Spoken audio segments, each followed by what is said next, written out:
यहाँ पे हम देखेंगे कि ये पिछले एक साल में म्यूचुअल फंड ने कितना रिटर्न दिया। तो जैसे हम ग्रो के ऐप में हैं, अभी लॉग इन कर रखा है ग्रो के ऐप में, तो यहाँ पे हम देखते हैं सबसे पहले आते हैं म्यूचुअल फंड में। जैसे यहाँ पे म्यूचुअल फंड में ये पॉपुलर फंड्स हैं, जैसे निपॉन निपॉन इंडिया, ताइवान, सबसे ज़्यादा इसने रिटर्न दिया है पिछले एक साल में और 3 साल में। उसके बाद फिर बंधन बैंक ने सबसे ज़्यादा रिटर्न दिया है, बंधन बैंक की स्मॉल कैप ने, फिर HDFC की मिड कैप ने, और उसके बाद आता है पराग पारिक फ्लेक्सी कैप, जो कि पॉपुलर है, पूरी इंडिया ने ले रखा है इसको। इसका ये भी काफ़ी बड़ा है। तो यहाँ पे देखते हैं, हमने कुछ वॉच लिस्ट में भी लगा रखे हैं म्यूचुअल फंड। तो देखते हैं सबसे अच्छे अच्छे फंड्स कौन से हैं अभी, और किसने पास्ट के एक साल में सबसे ज़्यादा रिटर्न दिया है। तो अगर हम यहाँ पे देखते हैं हाई हाई रिटर्न पे क्लिक करते हैं, तो यहाँ पे सबसे ऊपर आता है निपॉन इंडिया इक्विटी फंड, जिसने कि एक साल में 275% का रिटर्न दिया है, समथिंग समथिंग 4x, और 3 साल में 54% का रिटर्न दिया है। और 5 साल का इसका ट्रैक रिकॉर्ड है नहीं, क्योंकि ये अभी लॉन्च हुआ है 2021-22 में, इसलिए। और फिर से आता है एक्सिस सिल्वर। तो सिल्वर को हम छोड़ देते हैं, क्योंकि सिल्वर को तो सब कोई जानता है। हम यहाँ पे कमोडिटी की बात नहीं करेंगे, ओनली इक्विटी की बात करते हैं।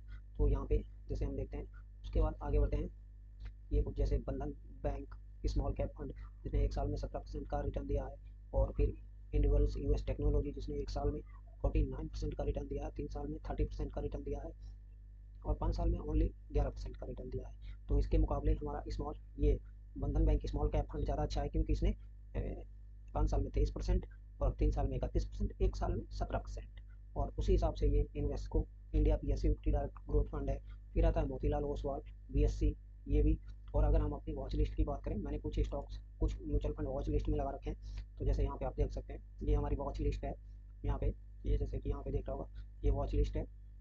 तो वॉच लिस्ट में हमने लगा रखे हैं, जैसे ये निपॉन इंडिया। तो इसको अगर हम देखें, तो इसने देखो 3 साल में ये 8 रुपये से NAV था, और ये पहुंच गया इसका 30 रुपये। तो 3 साल में इसने 54% एनुअल रिटर्न दिया है, यानी कि 4x समथिंग समथिंग 4x कर दिया। और एक साल में 275% का रिटर्न दिया है, और एल टाइम में 28% का रिटर्न दिया है। ये लॉन्च हुआ था दिसंबर 2021 में, जब बुल मार्केट का टॉप हो रहा था, यानी बियर मार्केट स्टार्ट ही हुआ था। फिर उसके 1-1.5 साल तक वही स्ट्रगल किया। उसके बाद जब बॉटम बनाया, अगर किसी ने यहाँ बॉटम पे लिया, तब तो उसका 6 समझ लो 6x हो गया अभी तक। बट बॉटम छोड़ भी दे, फिर भी इसने जो पिछले एक साल में रिटर्न दिया ना, क्या बोले। और इसमें आप इसमें इन्वेस्ट कर सकते हैं आप। जैसे ये मंथली SIP है, 100 रुपये का, मिनिमम मिनिमम 100 रुपये का SIP कर सकते हैं, और वन टाइम में 500 रुपये का इन्वेस्ट कर सकते हैं। जैसे यहाँ पे अगर हम इसका देखें, तो रिटर्न 3 मंथ में 12%, 6 मंथ में 31%, एक ईयर में 275%, 3 ईयर में 267%। और अगर होल्डिंग देखें, तो ये इंडिया के स्टॉक्स की होल्डिंग नहीं है, ये टोटली ताइवान के स्टॉक्स की होल्डिंग है। Croma, AT inc, capital goods, technology, capital goods, communication, consumer discretionary, capital goods. और अगर हम इसकी बात करें कुछ इक्विटी के हिसाब से, तो 80% इक्विटी और 20% अभी 20% समथिंग कैश होल्ड कर रखा है। डेबिट डेबिट और अगर हम सेक्टर वाइज एलोकेशन देखें, तो टेक्नोलॉजी 61%, और इंडस्ट्रियल 30%, कंज्यूमर डिस्क्रिप्शनरी 7% के आसपास समथिंग, और हेल्थ केयर 2% के आसपास। और अगर हम देखें इसने एलोकेशन जैसे एडवांस रेशियो, तो ये जैसे टॉप 5 फिर टॉप 20, और पी रेशियो देखें, तो पी रेशियो इस फंड का काफ़ी हाई हो गया, जो 46 के आसपास है।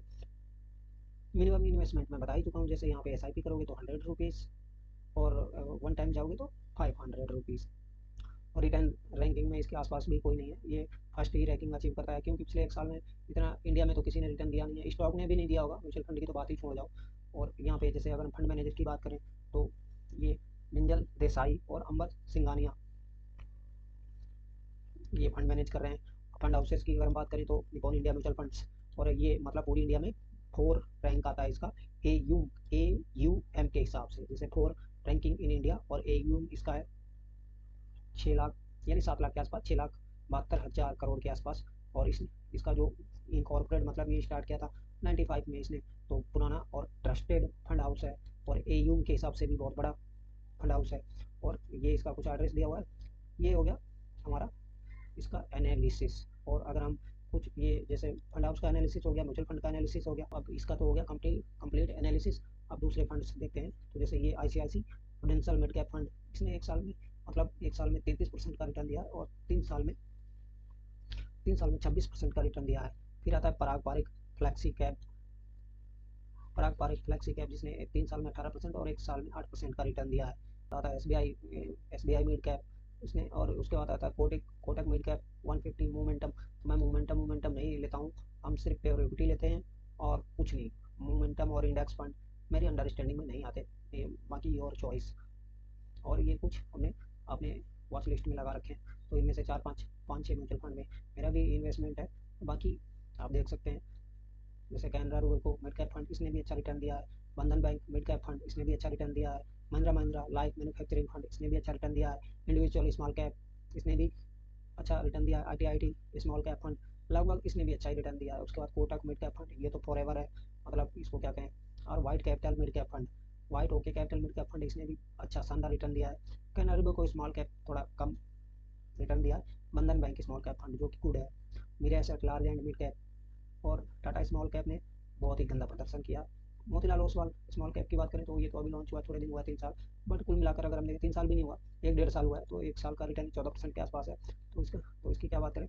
लेकिन पराग पारक फ्लैक्सी कैप फंड, और ये थे हमारी वॉच लिस्ट में। इसमें मैंने एक म्यूचुअल फंड का एनालिसिस भी किया, और दूसरे म्यूचुअल फंड का अगर हम देखें तो जैसे यहाँ पे ये H S B C mid cap direct growth जो फंड है, इसकी अगर हम एनालिसिस करें तो इसमें जैसे ऑयल टाइम ये 2013 के आसपास से चल रहा है, और अभी इसका एनएवी है तो ऑयल टाइम में 19% का रिटर्न दिया है, 5 साल में 18% का, 3 साल में 26% का, 1 साल में 27% का, और 6 महीने की म्यूचुअल फंड में देखना ही नहीं चाहिए।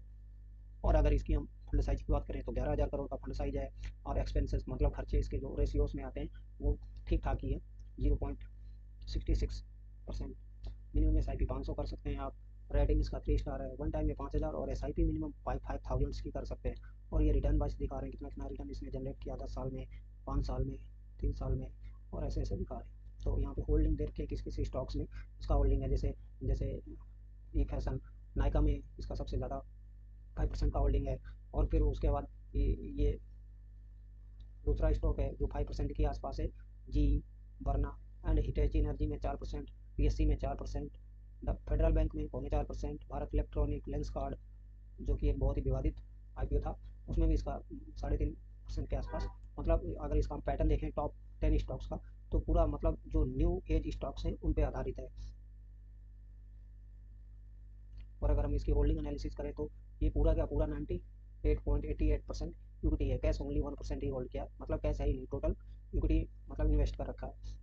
और अगर हम सेक्टर वाइज बात करें तो financial 30%, industrial 27%, consumer 12%, health care 7%, technology 7%, energy 5%, ऐसे ऐसे करके इन्होंने इन्वेस्ट कर रखा है। और अगर पी रेशियो की बात करें तो 36% का पी रेशियो है इसका, और टॉप 5 स्टॉक की होल्डिंग 22% है, और टॉप 20 की होल्डिंग 61% है।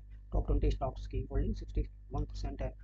एंड यहाँ पे ये रैंकिंग दिखा रहे हैं कि मेरा फंड की क्या क्या क्या रैंकिंग पड़ा है, और ये सिमिलर फंड्स हैं जो कि दिखा रहे हैं यहाँ पे। उसके बाद ये फंड मैनेजर हो गए Chinu Gupta and Mayank Chaturvedi. Fund house की बात करें तो इसका fund house H S B C mutual fund है, जो कि इंडिया में 21 रैंक है, और ए के हिसाब से 1.25 लाख करोड़ के आसपास ये अमाउंट होल्ड कर मतलब मैनेज करता है सब। और इसकी स्थापना सर मई 2002 के आसपास हुई थी। और फिर यहाँ ये रहा तो हमारा म्यूचुअल फंड एनालिसिस। ये म्यूचुअल फंड एनालिसिस आपको कैसा लगा हमें कमेंट बॉक्स में जरूर बताएं। अगर आपको किसी पर्टिकुलर म्यूचुअल फंड पे एनालिसिस चाहिए तो आप कमेंट बॉक्स में हमें बता सकते हैं, और इसमें कोई प्रॉब्लम है वह भी हमें बता सकते हैं। हमारा चैनल लाइक सब्सक्राइब जरूर करें। धन्यवाद।